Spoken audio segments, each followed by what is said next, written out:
పండుగ 3 రోజులే కాదండి. పండుగ ముందు రోజు గూడా హడావిడి ఉంటుంది. ఎలా అంటే ఆడోళ్ళకి కోన్, గోరింటాకు, నెయిల్ పాలిష్‌లు ఇలాంటివి సెట్ చేసుకోవడంలో అనమాట. సో, అలాంటివి గూడా మేము కానిచ్చేసేసి నెక్స్ట్ భోగిలోకి ఎంటర్ అయిపోయాము. హ్యాపీ భోగి టు ఆల్ అయిపోయింది. బట్ నా వ్లాగ్ ఇప్పుడే కదా పోస్ట్ చేశాను అందుకే పప్పందం శారీతో మామ్ అండ్ డాటర్ డ్రెసెస్ ఇలా డిజైన్ చేయించాననమాట.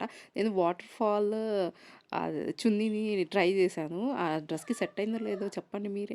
అండ్ నెక్స్ట్ ఇంకా ఇంట్లో పూజ అయిపోయిన తర్వాత టెంపుల్‌కెళ్ళిపోయాము. అక్కడ కూడా దర్శనం అయిపోయిన తర్వాత ఇంక ఇంటికొచ్చేసామనమాట.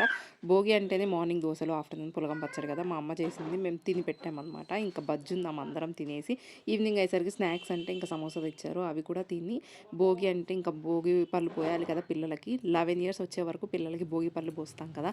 సో, దిష్టి అంతా పోవాలని కోరుకుంటున్నా. అంతా మంచి జరగాలి. అండ్ మీ బ్లెస్సింగ్స్ కూడా ఎప్పుడు ఉండాలి మా పిల్లలకి. And happy Bhogi to all once again. And ఫ్రీనే కదా! Like and subscribe చేసేయరు.